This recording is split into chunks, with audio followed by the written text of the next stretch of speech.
শহীদ president Zia রহমানের মৃত্যুবার্ষিকী শাহাদাত বার্ষিকী স্মরণে আজকে আমরা এখানে এসেছি।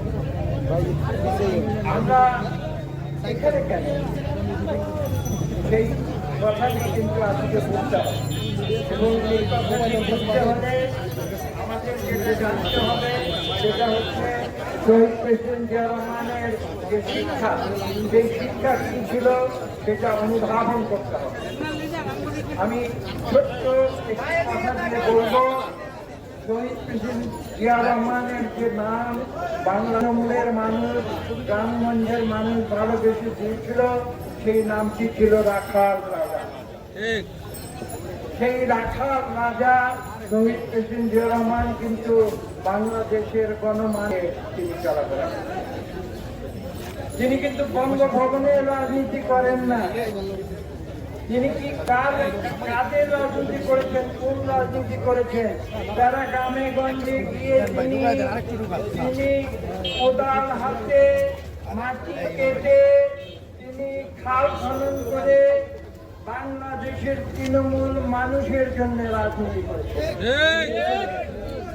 এবং আজকে সেই কারণে আমরা রাজপথে দাঁড়িয়ে শহীদ প্রেসিডেন্ট জিয়া রহমানের সেই রাজনীতির অনুসরণ করি। বুঝতে হবে, বিএনপি এমন একটি রাজনৈতিক দল। স্বৈরাচারী আওয়ামী লীগ কি বলেছিল? বিএনপি নাকি জন্ম হয়েছে ক্যান্টনমেন্টে।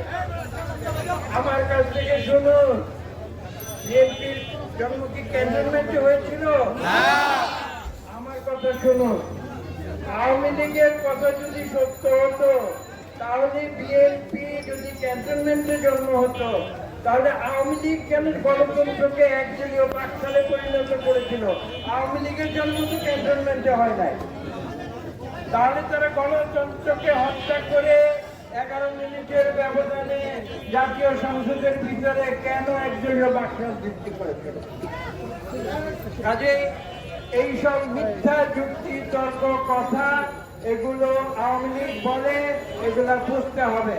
আজকেও অনেকে বিএনপি সম্বন্ধে মিথ্যা কথা বলছে, আমি সে কথা একটু পরে যাচ্ছি। আর জিয়া রহমান কি করেছিলেন? তিনি একদলীয় পাঠশাল থেকে তিনি বাংলাদেশের সৈনিক হয়েও, নিজে একজন সৈনিক হয়েও বাংলাদেশের 28 কোটি কোটি মানুষের জন্য তিনি একদলীয় পাঠশাল থেকে বহুদলীয় গণতন্ত্র পুনঃপ্রবর্তন করেছিলেন। কাজে জিয়া রহমানকে বুঝতে হলে এই কঠিন সত্যগুলো বুঝতে হবে। তার যে রাজনীতির আদর্শ সেটাকে বুঝতে হবে। তার রাজনীতি ছিল গণমানুষের রাজনীতি, আমি একটু আগে যেটা বলেছি।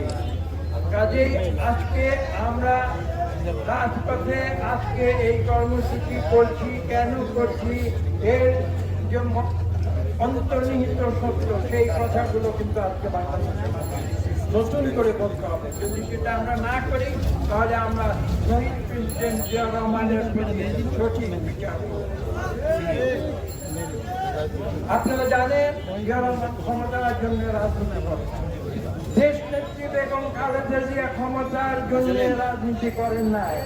তিনি, আপনারা জানেন, 1996 সালে আমাদের পল্টনগরের সামনে রাজপথে মিটিং করে তিনি সেদিন প্রধানমন্ত্রী ছিলেন। তিনি সেই প্রধানমন্ত্রীর পদ হেলা করে তিনি রাজপথে ছুড়ে ফেলে দিয়ে বলছিলাম যে আমার প্রধানমন্ত্রীর পদ দরকার নেই, জনগণের ইচ্ছা আমার কাছে বড়। জনগণ যদি কেয়ারটেকার সরকার চায়, আমি কেয়ারটেকার সরকার। এবং তিনি দিয়েছিলেন কেয়ারটেকার সরকার।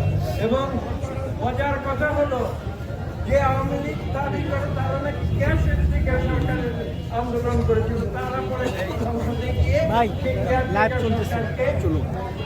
আমাদের সংবিধান থেকে মুছে দিয়ে। কাজে এই কঠিন সত্য কথাগুলো বাংলাদেশের মানুষকে বারবার স্মরণ করিয়ে দিতে হবে। বিগত 15 বছর আওয়ামী লীগের স্বৈরাচারী শাসনে আজকে এখানে যারা বিএনপি আছেন, কার উপরে জুলুম হয় নাই? আমার থেকে শুরু করে কার উপরে জুলুম হয় নাই? খালেদা জিয়া থেকে শুরু করে কার উপরে জুলুম হয় নাই? আমাদের ভারপ্রাপ্ত চেয়ারম্যান জনাব তারেক রহমান থেকে শুরু করে কার উপরে জুলুম করে নাই আওয়ামী লীগ? আজকে বড় বড় কথা বলতে আসছে। আরে বিএনপি নাকি নির্বাচন করছে, নির্বাচন চায় নাকি যাবে বিএনপি? নির্বাচন চাই। আমি সব সময় নির্বাচন চাই, এখনো চাই, ভবিষ্যতে চাই। শহীদ প্রেসিডেন্ট জিয়া রহমান সুষ্ঠু নিরপেক্ষ নির্বাচন করে জনগণের ভোট নিয়ে প্রেসিডেন্ট হয়েছিলেন। তিনি মানুষকে ধোঁকা দিয়ে প্রেসিডেন্ট হন নাই আওয়ামী লীগের মতো। আজকে যে সরকার তারা বিভিন্ন কথা বলতে শুনছে, আমি তাদের সমালোচনা করতে চাই।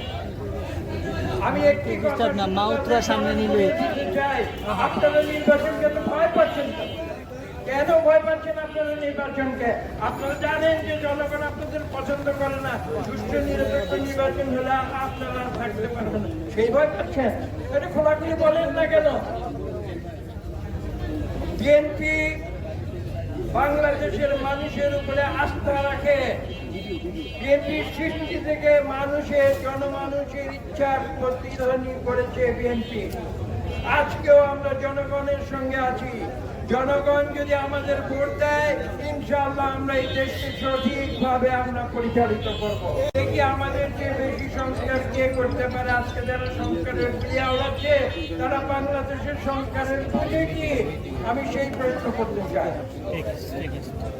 আজকে আপনাদের মনে রাখতে হবে যে জনগণ সকল শক্তির যে কথা শহীদ আজকে তার শাহাদত বার্ষিকীতে আমরা সেই কথা স্মরণ করে আমরা মানুষের সেবায় আমরা আত্মদান, নিজেদের আমাদের জীবন এবং রাজনীতি জনগণের সেবায় আমরা আত্মদান করে যাব। আসুন আজকে এই শাহাদত বার্ষিকীতে আমরা সেই শপথ গ্রহণ করি সকলকে।